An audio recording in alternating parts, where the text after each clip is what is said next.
Hello, everyone. Thank you for joining me for today's Newbies workshop. I am being joined by Jen, one of your Sonlight mentors, and we're going to be talking all about literature-based learning and the non-history subjects. So we'll start with a little bit about literature-based learning, but then also jump into some of those subjects that seem a little harder to combine with literature. So let's start with some introductions. I am Sunny. I'm Sonlight's community manager and a Sonlight mom of 2 kids. Jen, you want to tell us a little bit more about you? Hi, I'm Jen. I'm one of the mentors on the app, and you may also see me at conventions. If you are on the convention floor, I am a homeschool mom of 4 kids. I have used Sonlight for 21-ish years now, so ask me anything. All right. Well, perfect. Thank you so much for being here. We also have Jonna in the chat. So you've probably seen her messages there as well. Make sure to tell us where you're joining from, how old your kids are, and feel free to ask questions throughout. Jen and I would love to customize this to what you guys want to hear. So we'll share our tips with you. But if you have specific questions, please let us know that as well. So Jen, let's talk about the literature-based learning. And of course, we don't drill kids with facts when we teach them through literature, but what is kind of a normal expectation for what your kids should know from this literature-based approach to teaching? You know, like, do they need to remember names and dates and specific things, or how do we assess that they're learning when we read to them? Well, I'm not going to lie. Sometimes in the short term, assessing what they have gotten out of being read to can be a little twitchy. Sometimes I have read to my kids and then thought, were you even listening to me? And then I listen to them play Legos, and all of a sudden it's King what's his name fighting against Syracuse in the, and I'm like, okay, they were listening. Like, they actually ingested this. I don't know if your kids do that, Sunny, but sometimes because we're not drilling names and dates, you're like, is this getting in there? But I heard and I mean, years ago, I don't even remember where, somebody likened it to a spider web. Like, we're building strands and then we're hooking them together. And the more things you can hook together and the more connected we can make all of these little bits, that's when you really see them start to remember and make connections. I love that. That's a great way of putting it. And I know when it comes to names, even when I read, I forget character names, I forget book titles. And it's when somebody says, "Oh, it's the book about XYZ," that I'm like, "Oh, yeah, I read that. I love that." And Yes. so, yeah, and I notice it with my son. He never knows what the names of the characters are. I can say, "What did so and so do?"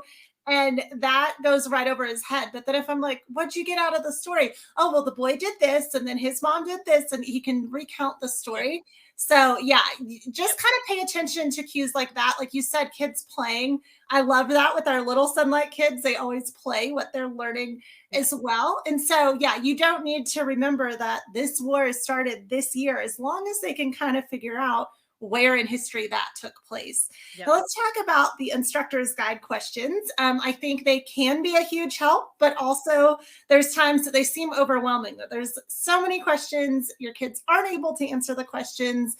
You know, what are some other ways to use them? Do you have to ask every single question? What are your options in using those instructor's guide questions? I have never, not for one single book, gone through every question in the instructor's guide ever. It's too much for me. But I do like to use it as a guide for questions to ask to make sure that they're tracking. Right now we're reading listening to Dr. Jekyll and Mr. Hyde, and the language in there is a little convoluted. It's a little, long time ago British. And so it's hard to follow, but using the instructor's guide questions kind of focuses our attention so that I can be like, okay, so that was a different guy. And then they went to his house and they're trying to figure out why he won't come out. Oh. And so using the instructor's guide to kind of design my questions to make sure that we're tracking with a difficult story really helps. I also like it for the vocabulary, because sometimes the hang up is I don't know what's going on because I don't know what that word is. And so when there's vocabulary or mapping, that also really focuses me on things that might be difficult to ask questions about so that I make sure we're on track. Yeah, I love that. I know we get a lot of questions about, how do you use the vocabulary piece? I know for us, I've never really gone over the words when we start reading, but it's one of those, like, if we come to a word and the child's like, what does that mean? Or if I'm like, what does that mean? Then we can go back and look at the instructor's guide and say, oh, this is what that is. Or if it's something I think my kids may not know, I'll say, well, do you know what that means? Or do you know where this takes place? A lot of times at the beginning of the books, it'll have the setting, the time period, that type of information as well. But it's so funny because I have one child who loves the questions. That's just the way her brain works. And so I am more likely to ask her. But with my son, he does much better if I just say, what did you hear me read? And then he can describe the story. So yeah, kind of play around with that. What your kid likes to do, and it may be different depending on which child you're working with at the time. But yeah, don't feel like you have to do every single question or quiz kids on vocabulary or anything like that. You can take a much more laid back approach. Now, Jen, what about the child who struggles to pay attention or may even say, like, I don't want to listen to you read. This is boring. I think especially with younger kids, they're inclined to do that. But even sometimes older kids, this book doesn't look interesting to me. What approach do you take when it comes to that? Well, for younger kids, you've heard me say this 1,000 times, exercise them. I know about my 48-year-old self. I can sit and pay attention longer when I have already worked out, taken a walk, gone hiking, gone for a swim, whatever. And I'm not like jittery with all my energy. Multiply that times 1,000 for the kid we're talking about. And if we go to the park first, exercise first, then they have a lot more attention span for being still. Alternately, let them sit in a rocking chair, hang upside down off the couch, sit on the trampoline, sit on the balance ball, whatever, so that they can use their bodies while they listen. I have one kid who I tried to be like, you have to sit still. And I watched him try to sit still, and he's gripping the chair and his shoulders are tense. And he was concentrating so hard on sitting still, he wasn't hearing me. Where if I let him wiggle, which looked like not the way to do it, but when I let him wiggle or play Legos or play with clay or something, he listened and remembered the whole thing. So with those little ones who don't want to listen, if we wear them out a little, sometimes that helps. Yeah. The other ones, this is boring, I don't want to. I don't see anything wrong with letting them pick so like these are the next 3 books we have to read. Which one would you like to start today? Mm-hmm. I mean, people need an element of control over their lives. And sometimes with teenagers, insisting that we can control every single thing has the opposite effect.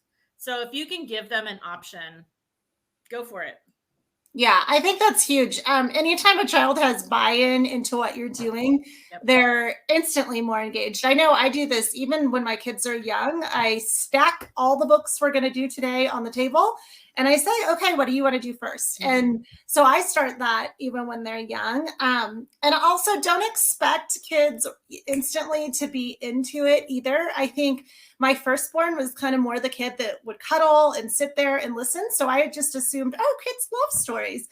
And then my second came along and he's much more active. He's super creative. So he's always got a game going in his head. So I have to make sure that I am the priority to what his focus is on before we start reading. And it took longer to kind of get him used to, okay, now we're going to listen to the story. Mm-hmm. You can act it out while we do it. Like you said, exercise balls or standing or anything like that are great tips. But yeah, just don't automatically assume that, your 4 or 5-year-old is ready to sit and listen to more than maybe half a page.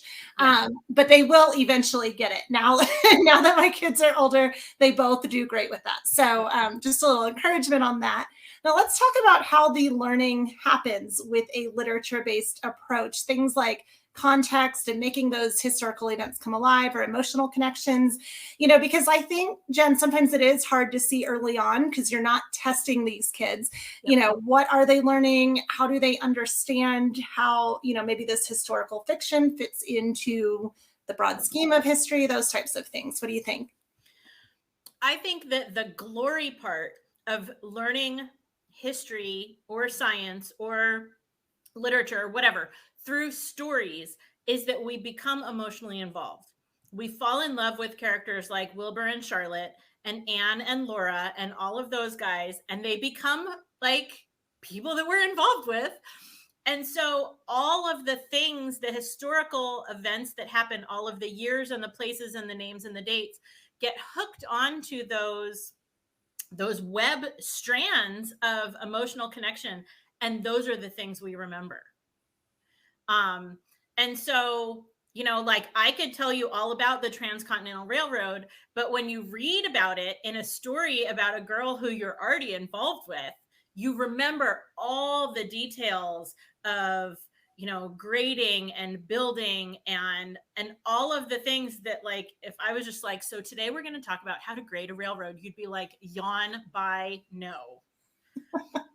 But when we hook it into stories about kids who we can get emotionally involved with, like, we remember all of it. Yeah, that's such a great point. And I love it, especially when it comes to like military history, because I think a lot of times that's what we learn, right? This war happened here. This was the impact.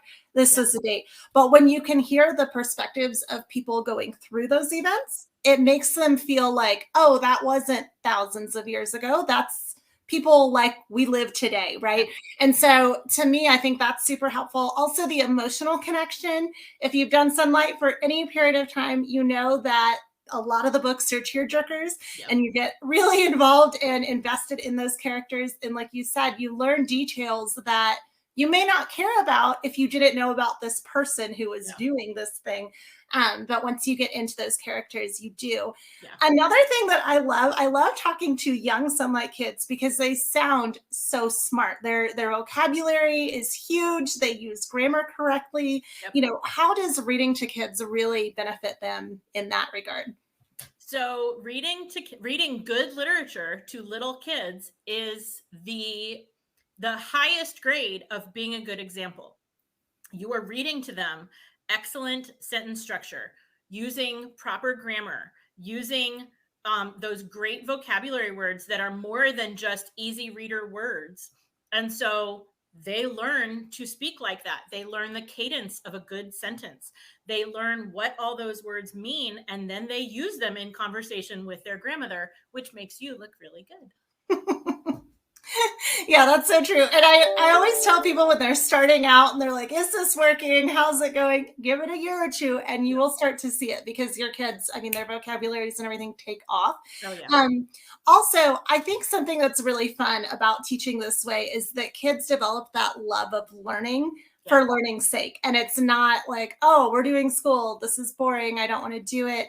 And so I love seeing kids, you know, especially any homeschool kid, but especially after Sonlight, when you take them to a museum or a historical site or something like that, because it comes alive and they get really invested in it.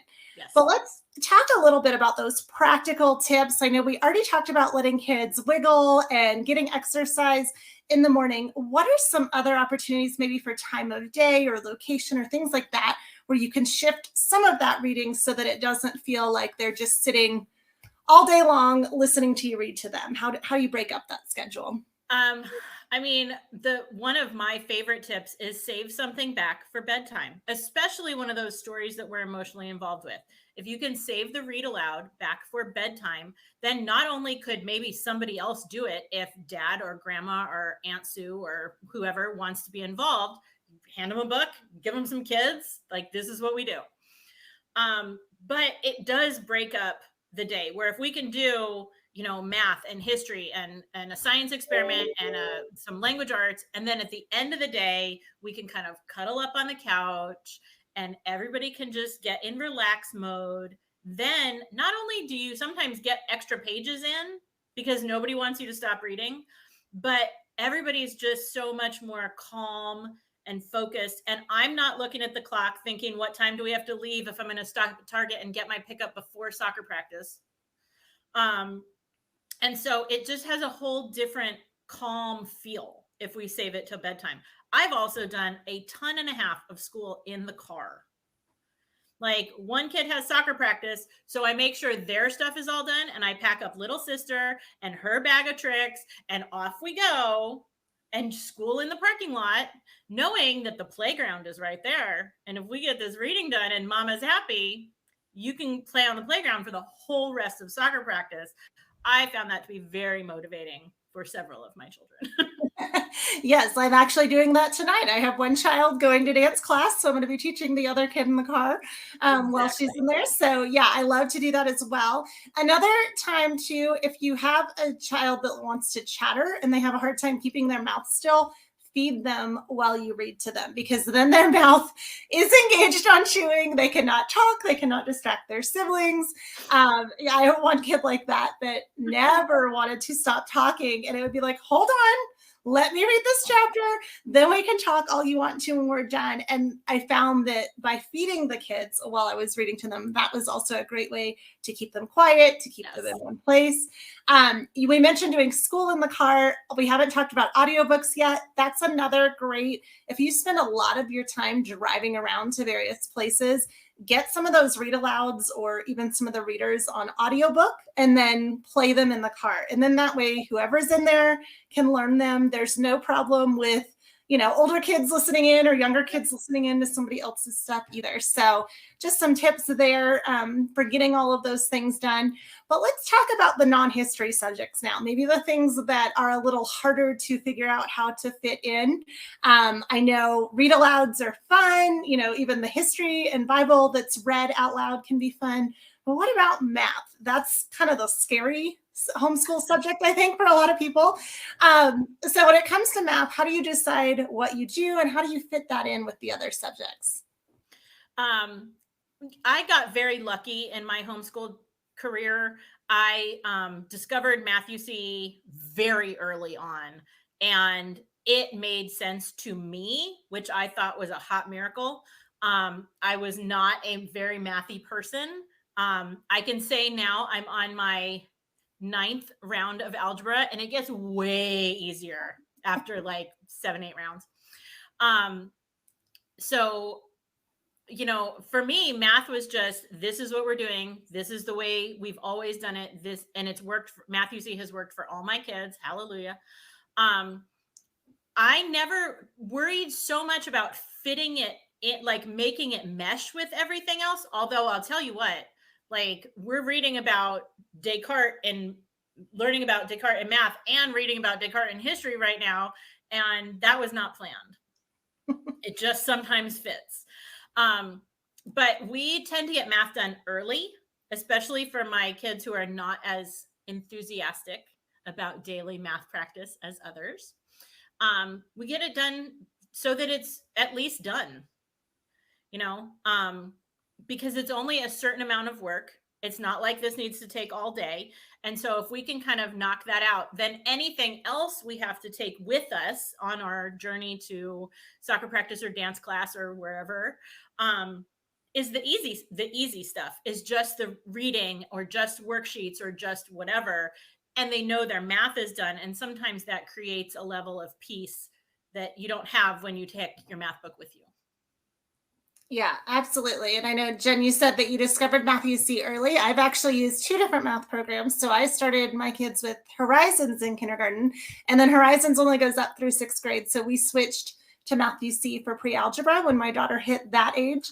And I will give it another plug. The video instruction is outstanding if you have forgotten how to do stuff. I was pretty mathy in school, but in my career, I've never used beyond probably 6th grade math. And so I had to relearn, pre-algebra and then algebra, yes. All of that. But Math UC does have that video instruction. I think Saxon does too. There's a few others. Sonlight carries like 6 different programs. So hopefully you can find one that is a good fit. But yeah, don't feel like you have to get stuck with one if your kids aren't learning it. And Sonlight does provide schedules for that, but a lot of times people don't know where to find them. So Jen, should they follow our schedules? Where can they find them? And do they have to follow our schedule? You do not have to follow any schedule. You can just go as fast or as slow as you need to. The homeschool police will not come after you if you do not finish 1 math book per public school calendar year. No problem. If you would like the Sonlight schedule for whatever math you've purchased. It's on the website, sonlight.com. In your account, you click on your name, not if I'm getting this right. You click on your name, and in your account, one of the choices is your downloads. And if you go into your downloads, you should see your available math schedules in there, right? Yes. So it'll match with the math program that you have, or like if you're doing a different handwriting than what's scheduled in your Sonlight Instructor's Guide, any of those supplements, you do have a schedule there.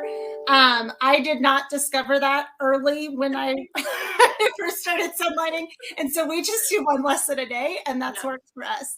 And so we still now, I don't even know what my math schedule, what I should be on for either of my kids. We just do one lesson a day. So I do think math is something important to do a little bit every day, because you do have to build on concepts. It's not like other subjects where you can kind of jump around. So I would not suggest skipping math, but you definitely don't have to do it on our schedule. What about if your child is struggling to understand maybe the video instruction and the way you're teaching it? I mean, what do you do in that case? I know sometimes my daughter especially has said, I don't get the way you're explaining it. So what are some ideas if people are struggling there and their child's just not quite grasping it the way they're teaching it? What have you done? I back up. So like I can speak to Matthew C. I've used Saxon for different things, but I mean, it's a math book. They're all built the same way to a degree.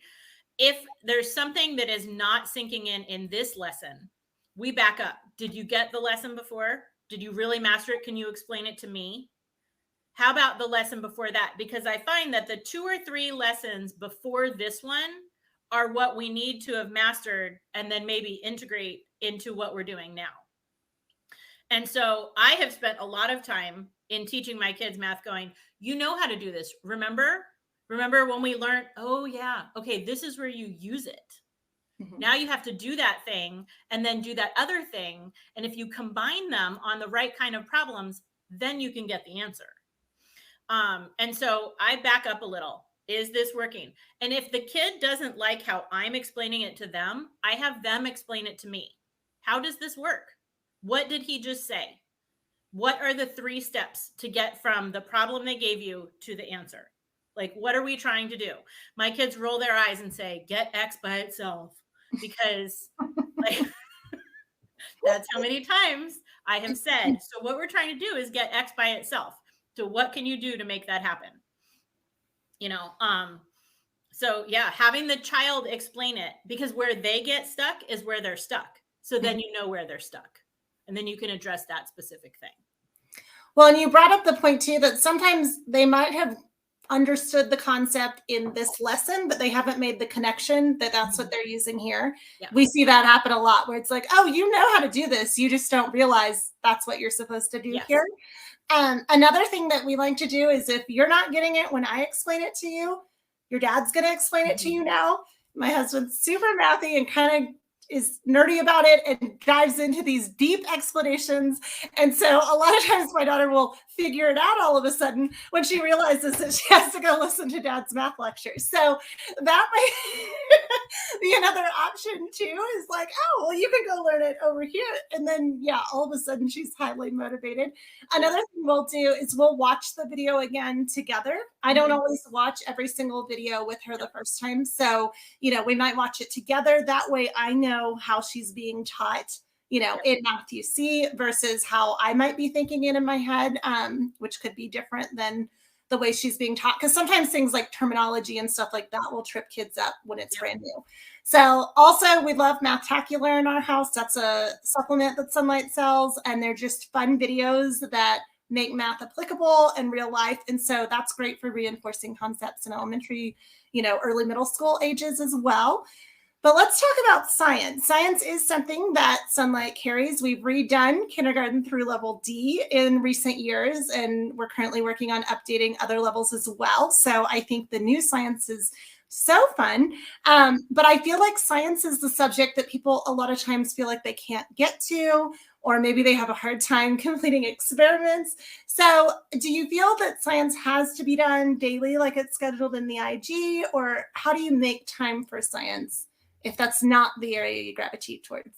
I don't think it needs to be done daily the way that I think math needs to be done daily, because math is a skill-based subject that you just have to have that continuous practice at. My oldest, her opinion about Sonlight Science was that if we're going to pull out all these books, can I just do the whole thing? Can I just do the whole week, Mom? Can I? So she tended to do science 1 or 2 days a week, which left us time on a day where we didn't have any other science to do the experiment.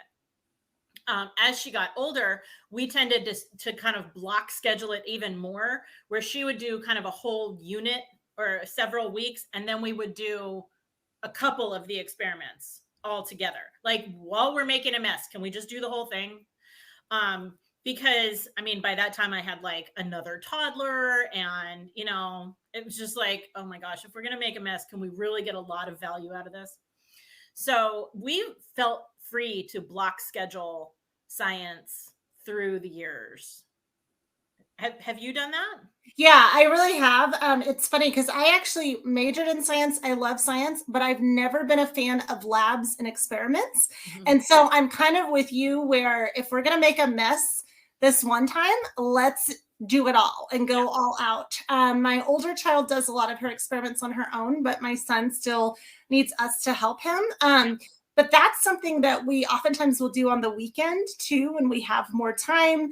And it's not like, oh, you're going to destroy the kitchen, and then, I'm going to have to make dinner and there's going to be stuff in the way. So a lot of times that's a Saturday afternoon or Sunday afternoon activity in our house. That's also something that I will outsource to my husband. He loves the experiments way more than I do. And so the boys will go have experiment afternoon together, and then I can just do the reading, which is really my favorite part. But yeah, we definitely block it. If we're reading, one book for 2 or 3 days, and that's what we're answering the activity sheet questions on, we will, okay, well, today we're going to do science. So let's do all the activity questions for the week. Also, if I know the activity questions start young, like kindergarten, if your child is not writing yet, write for them. That is totally fine. And I think sometimes that tricks people or trips them up a little bit, where they're like, oh my goodness, they have to fill in answers. No, if your child's not at that level, fill that out for them, ask the questions orally. We do that a lot too. But that's kind of always been my approach to science, so that, it's important and it's something fun to learn about, but I don't like messes, and I don't like hands-on. That's not the way I learn. But if you have a kid who learns that way, make sure that you're somehow making time for that. So my youngest, he's very creative and kinesthetic, and so I feel it's very beneficial for him to do them. But if dad wants to do science experiments and you don't like them, feel free to pass that off. Or also, another thing about science too that we didn't talk about is that even if you're not combining kids and other subjects, oftentimes you can with science. Experiments are fun, for a wider age range. So I know I've done that with the kids too, where they'll do their experiments together, even though they're 5 years apart. They've never been combined in anything else. But a science concept, it's more subject based. Yep. So you don't have to do it in a certain order. We have a question from Linda saying, my second grader is having a hard time memorizing math facts. He's a hyperactive kid, and so we've tried jumps and claps and other activities, but it's just not clicking. What do you recommend? How old is he? He's second grade. So my math solution for everything through and including algebra is M&Ms. So if your kid has some other candy drug of choice, but M&Ms worked in my house, because I could say, if I have 6 puppies and I break them up into 2 equal sets, how many puppies sit in each hula hoop? And the kid is like, what? And if I say, I have 6 M&Ms and you want to make sure that your sister does not get more than you, how many M&Ms do you each get? He's like, 3. So somehow applying it to their personal life, not just with dolphins and puppies, but like their actual personal life, did wonders for my kids. And my go-to was M&Ms. So when I taught them like all those, so if you have 5 M&Ms and I give you 2 more, how many do you have? 7, right? You know the math facts. We just need to engage the part of your brain, like we were saying with reading stories, that emotional part of your brain that feels like it's important to apply this information to a real life scenario. And that really cemented the math facts for my kids. Yeah, I think that's a great point, what you said about, when it matters to you, right? They might be doing the manipulative blocks or something from their math program, and those are just blocks. But like you said, when it comes to something you're going to get that your sibling's not, or it's candy or something like that, all of a sudden you realize it. And I will say, Linda, second grade, I mean, that's still pretty young. My son's in third grade, and I still catch him when he's trying to multiply, kind of sitting there, and he's actually adding, and and he'll be like adding it up. So I wouldn't worry too much at this age, but Jen, like you said, like, make it applicable, make it fun. Also, Lisa and Jonna did a live, I want to say it was about a month and a half ago, about some different math games you can play with your kids, whether that be playing cards or sidewalk chalk and jumping to different numbers. Like, you might write the answers out on the sidewalk, and then you throw a math problem at them and have them race, to the answer. So I would definitely say go back and check out that video as well, because there's a lot of fun, more game ideas, and less, okay, now we're going to practice math. I know Lisa says flashcards she doesn't love. I know they were never a success with my kids either, because that feels like school. But M&Ms, games, that doesn't feel like school. Then you're just playing. So yeah, it looks like Jonna put in some card games in there as well. So yeah, hopefully that helps you out on the math packs. Let's jump to language arts now. This is another area that, people get into it and they're like, oh, there's too much work, or I don't know how to teach this, or all of that. Do you think that language arts, we've talked about science doesn't have to be daily, math probably should. What about language arts? Should that be done daily, or is there anything you can kind of block schedule there as well? I think reading should be done daily. Like, we're going to read every single day. I'm going to read to you every single day. You're going to read every single day, no matter what. The work part of language arts, copy work or creative writing or grammar or anything like that. Here's my cat. Sorry. I thought it was a microphone. Every time.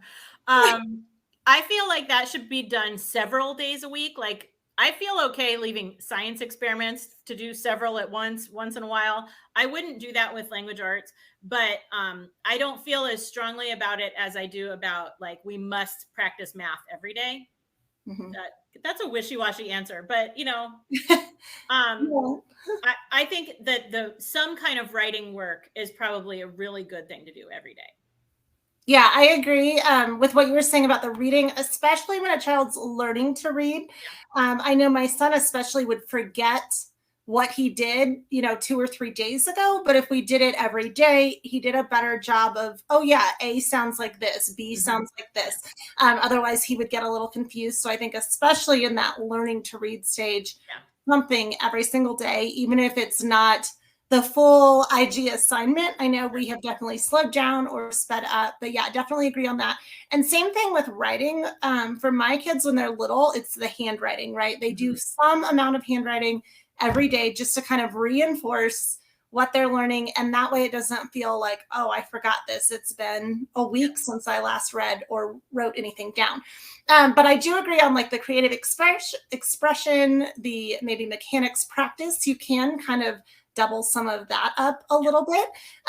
Also, we like to do those assignments orally in the younger grades. That's another thing, like those science questions that, if your child may have these amazing creative ideas and be able to do an assignment orally, but they don't have the, writing skills yet to actually write down what they're saying. So I let your child get as creative as they want. You scribe for them, write down what they're saying. If it's something short, then, have them copy it maybe. But I mean, my son's in third grade and I still scribe a lot of stuff for him, because if he has to slow down and remember, oh, I need a capital letter, or how do I spell this word, or, oh, I need a period, he's going to forget the thought process of where his story is going.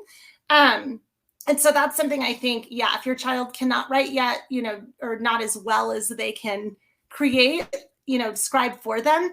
But we see this question come up time and time again, what to do if your reading, writing levels are not the same. So a lot of times kids learn to read faster and better than they can write. So do you put them in the more advanced reading program, language arts? Do you mix and match? What are their options if those levels are not the same?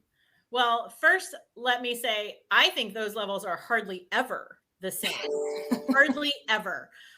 We learn to read much, much earlier than we learn to write as well as the things we can read. I mean, I'm an adult. I can read Shakespeare, but with a gun to my head, I couldn't write in iambic pentameter and have it make any sense. Like, my reading and writing levels don't match. Mm-hmm. We always recommend language arts that goes with their writing level, because they're going to have to perform the writing. And so what I always did, because all of my kids, all 4 of them, they had this issue. They could read much harder things than the books that go along with the language arts that is at their writing level. So we did those books knowing they would be easy. The writing is easy to copy for them because they can read much harder things. Their books are easy to get through because, of course, they could read much longer things. And then on the side, I fed them other books at their level to challenge them or meet them where they are or whatever, knowing that we're using these books that are too easy, still good quality books, to show good writing at their writing level. Mm-hmm. Yeah, I think that's a great point. And I know some people do kind of mix and match. I've always used the same reader level with the same language arts, because a lot of times passages from those books are used in the language arts examples. And yeah, I absolutely agree. If the reading part is too easy, that's great. That's a confidence booster for your kids, because they're like, oh, look how fast I can read this book. School's easy for me. But then you make sure that they're not being stretched so far on the written work that it becomes super stressful and challenging. Now, we do sometimes hear, though, that assignments are taking forever when it comes to like creative expression, or maybe they're not quite ready for dictations yet. So what do you feel you have to do? And then what can you skip, or should you skip? How do you decide that, depending on, the capabilities of your child and what level you're doing? My goal is always to do about 75% of the creative expression in any given year. And so we skip anything that is super painful, anything that comes in a week where I have other priorities. Like right now, my son is doing theater and opening night is on Friday, and I guarantee you we will not get to any kind of creative expression this week. It's just not going to happen. We might do that assignment later. We might do that assignment instead of something else later, or we might just go back to it when this show is over. So my goals were always to get most of it in. But sometimes an assignment just doesn't really mesh with a kid. And so sometimes I can switch it up. You don't want to write about that person. Let's write about this other person. You don't want to write about a squirrel. Well, would you rather write about a skunk? Great. I don't care what you write about. Just do the thing. Mm-hmm. If you have some great idea, like write about your great idea. It makes no difference to me. And again, it's an instructor's guide. Mm-hmm. So if you veer off course a little bit, it's okay. But yeah, we try to do most of it. And some, like Thanksgiving week, I can guarantee you there will be school things that I'm like, you know what, this is enough. Let's go make the sweet potatoes. Absolutely. Yeah. I know for us, we always try to do at least a rough draft of each assignment. Like what you said, though, if the topic is not what they want to write about, but it's a persuasive essay. Okay, well, don't tell me how you want a pet cat, tell me about how you want an allowance, or, whatever, topic speaks to them at that time. And so we will kind of change the topics like that. Also, we try to do the rough draft. I always read out what the IG rubric says, like what we're grading on, and they'll do that. And then sometimes we'll go through and, oh, you misspelled this, or, oh, the grammar was wrong here, but we don't revise and redo that assignment. I know I've got one from 3 weeks ago that my daughter was supposed to do a newspaper, and she typed up all of her articles, but we haven't gotten around to formatting into a newspaper. So at this point, I'm like, okay, well, your content is good. Everything you wrote is good. That's the hard part, finding the time to format it into an actual newspaper.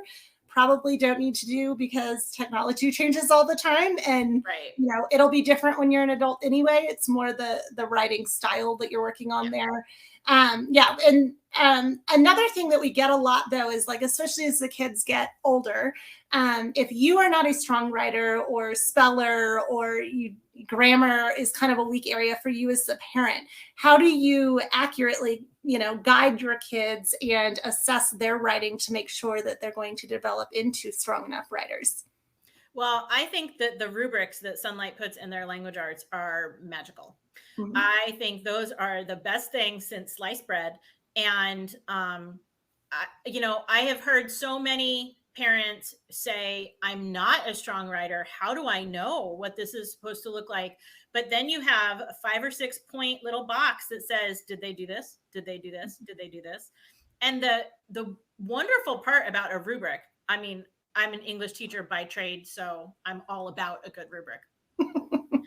The great part about a rubric, though, is that it doesn't just tell you whether it's right or wrong.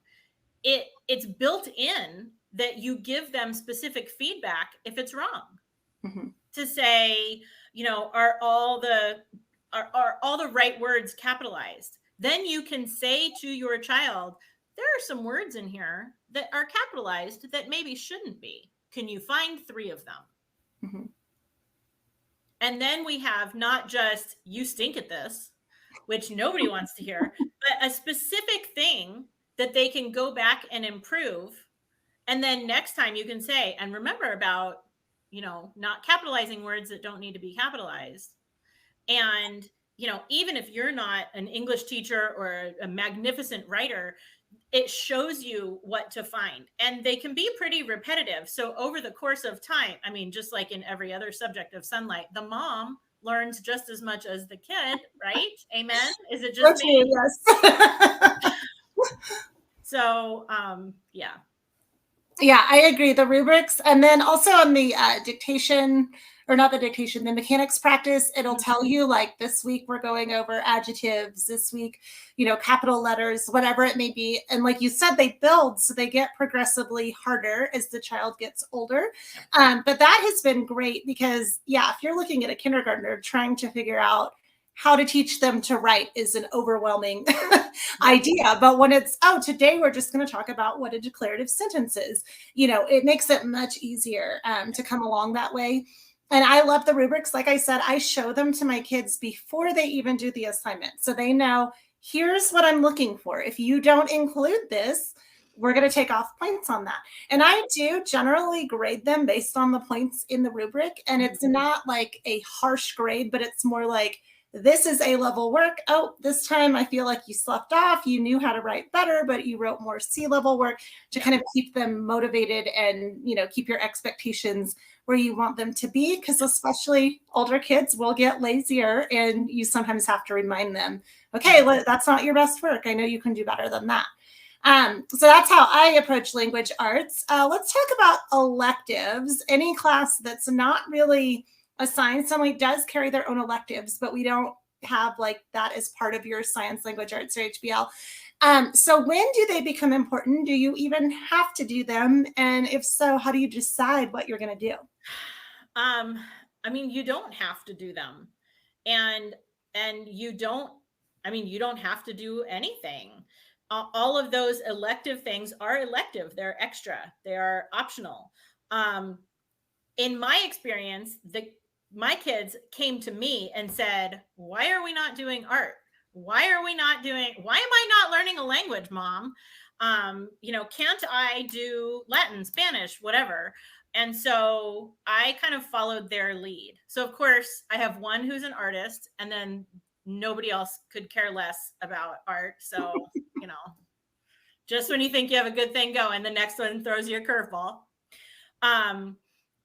And so I decided that in middle school, my kids would learn at least a little bit of Latin, not because I need them to speak Latin to their grandparents, but because, well, really two reasons. Number one is that if you've studied any Latin at all, any other language that comes from Latin, Spanish, French, whatever, is so easy to learn. And the other thing is the vocabulary. If you've learned any Latin at all of a sudden, there are a lot of English words that make good sense all of a sudden. And so we do a little Latin, so I throw that in. But like, you know, we a lot of times follow the lead of the kid. Mm-hmm. Yeah, I think that's a great way to do it, because I know I always thought of foreign language as like a high school subject, right? Because that's when I took foreign language, was in high school. Before that, in school, we didn't do that. But then when I had a child who was like, I want to learn Spanish, you know, why aren't we doing this yet? I'm like, oh yeah, I guess we can do this now. We don't have to wait. Or like typing, right? That was big in, I think, 7th grade when I was in school. And a lot of times we have to kind of break this mindset of, oh, well, this is when I learned this. You know, when your kids are ready to learn it, go ahead and teach it to them if you want. What about, though, in the area, you mentioned art, and I am definitely not an artsy person at all. But it's so funny because my mom is super creative. I grew up doing all the crafts, and as an adult, I was like, never again, go to Nana, and she will do all that fun stuff with you. What are some ideas if your child comes to you and they do want to take an elective class, but that is not your strength or anything you have any desire to teach? What are some ideas for those types of situation? So my solution to that was to hire it out.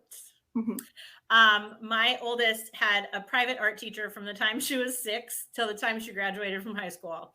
And I was like, can I write you a check? Because I don't really art.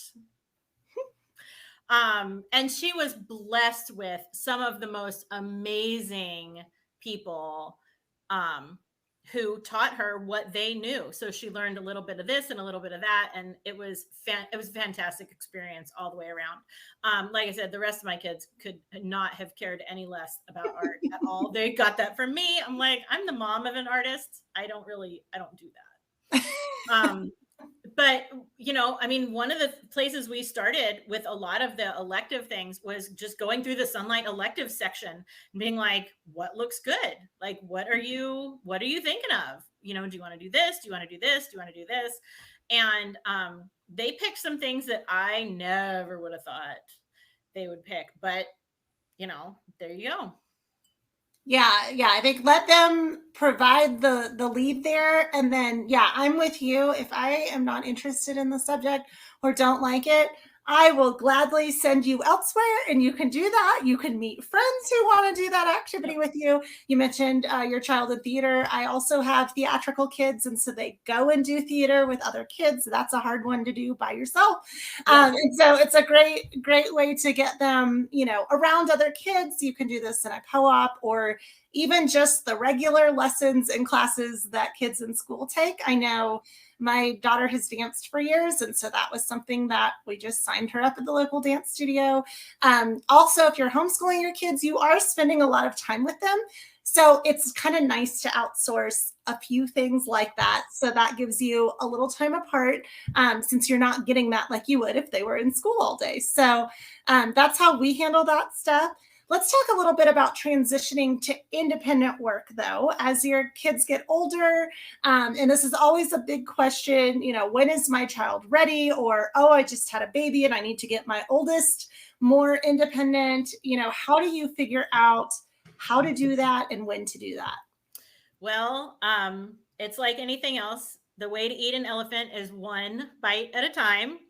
And when to do it usually you know, coincides with the new baby or the move or the new job or whatever makes it necessary. So, but it will take a long time. So I started out being like, okay, here's what we're doing for math. There are 3 problems left on this page. I'm going to the bathroom. When I come back, I want one of those to be done. Or I'm right here. We can talk about it. I can answer questions, but I'm going to get up from this chair and unload the dishwasher.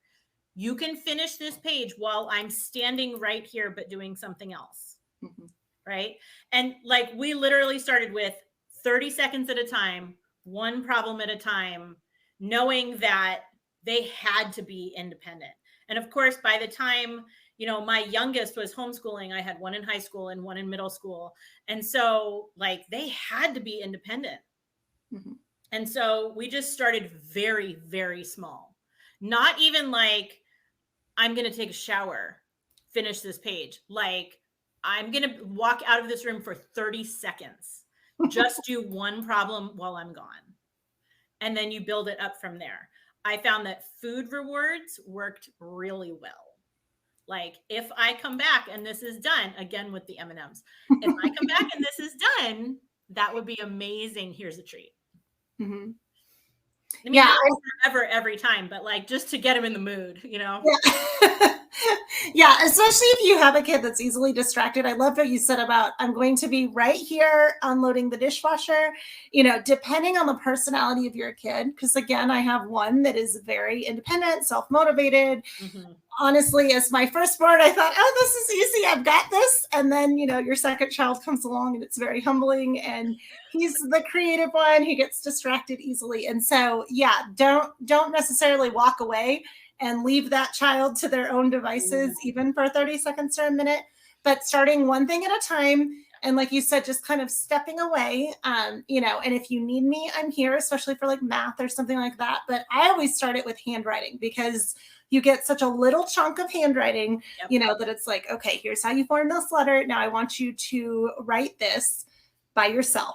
And then moving to math. And I gradually add on one subject at a time. I think it's unrealistic to take a child who's been doing everything with you and then, now they can read. So here, do several things at once. But feel free to do it throughout the year. I know my daughter, once she could read, did not want to read her readers aloud anymore. She wanted to start reading those to herself. And then she would tell me about them afterwards. Well, in my step, the intermediate step with independent reading was mm-hmm. that you didn't have to read it out loud to me, but you did have to read it where I could watch you doing nothing but sitting there reading it.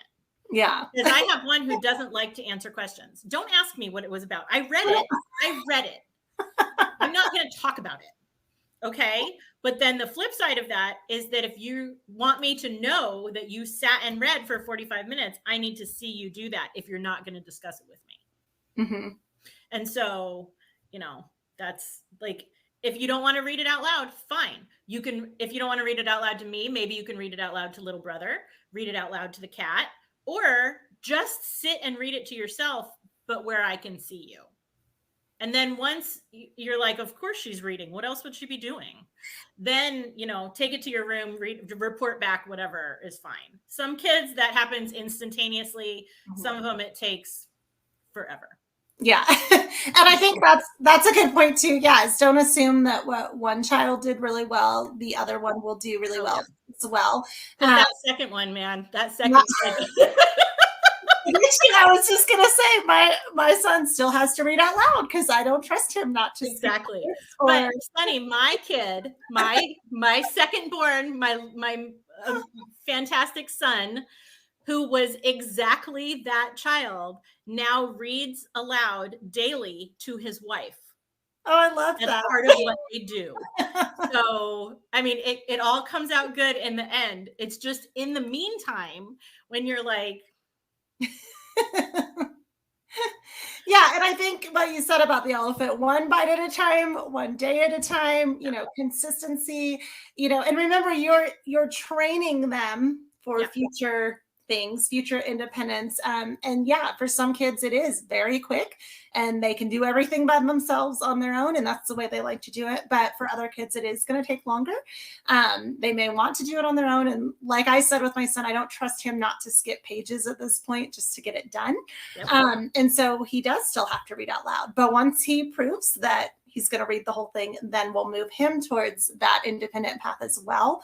But I think the nice thing about doing Sonlight and reading to your kids is they do develop that love for learning, and it's kind of contagious. As they get older, it gets easier.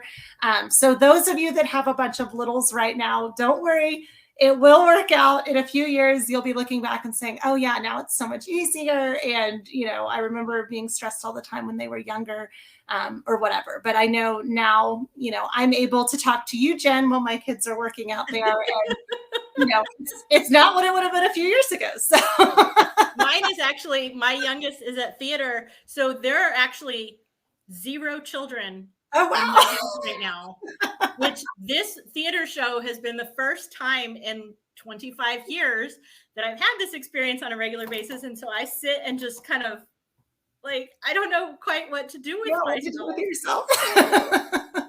There's nobody to listen for. It's, yeah. So. Oh, that's funny. Yeah. So do you have any other last minute tips? We have about 5 minutes left before we have to go. So do you have anything else that you would share, or encouragement, or ideas for people that are new right now? My encouragement about literature-based learning is that it's not instantaneous. You are not going to see immediate results and memorization of anything on day 1 or day 30. But if you trust the process, you will see results. You will see kids making connections between things in separate books. You will see kids making connections between the historical timeline and characters that they know and love. You will see that. It will happen because that's the way it works. I would also encourage you that, like, the educational researchers who study things like SAT scores and college entrance and all of those very important goals that, we've all had in the back of our heads all these years, they consistently say kids who are most prepared, most able, most high scoring, what do they have in common? They were read to. Mm-hmm. These are the children who were read to. So if in a day you're like, I'm pulling my hair out, everything has gone wrong, all we did was read, you're doing okay. Because in the end, that's one of the things that affects their future success the most. So when you say all we did is read, you check that off like it's a really, really important box. Yeah, absolutely. I love that. You brought up the timeline too, which we haven't talked about. A lot of people are like, oh, do I have to do the timeline? I highly, highly suggest it, because after you've done a few years of Sonlight, it's super helpful to be like, oh, this was happening in this country at the same time this was happening in this country. Yes. I know for me growing up, I never quite made those connections in school, because it might be like, oh, in 1640 this happened, and then over here in 1640 this happened, but I never quite got it right, that it was all happening at the same time. Yeah. And a lot of times, it was like, here's ancient history, then here's European history. Now America's a country, and we're not going to learn about what's happening anywhere else in the world for the rest of your education. And I know that once I started doing Sonlight with my kids, I was like, oh my goodness, the same time this was happening in the US, this was happening in this country. Exactly. And so I love that about Sonlight. We both mentioned that we have learned a ton. And so using that timeline has been such a helpful tool in our house to really make those connections and those things that, we're lacking, I think, in my own, American education in the 90s. You can learn all the facts and all the dates, but if nothing ever makes you stop and go, oh, that happened right out. No, because that had to happen first. Oh my gosh, Mom. Like, if you never have that moment, what have you really learned? Exactly. So yeah, so true. So yeah, just to encourage all of you that are new, if you're wondering if it's working or how to corral everybody or whatever, we will we will tell you, yes, like you said, Jen, future success, a huge indicator of that is how often children are read to. So you are on the right track. And if you ever have questions or need help with your specific situation, get in the app and let us know. You are surrounded in there by our Sonlight mentors, as well as other experienced Sonlighters who have walked the path before you and can give you some ideas and some suggestions, and a lot of us have our favorite programs or books. So we will definitely get excited with you when you have those successes or when your kids really connect with a certain character. So make sure you're there in the app and letting us know if you need anything. Jen, thank you so much for being here today and talking with me. And Jonna, thank you for running chat. If you guys need anything at all, let us know.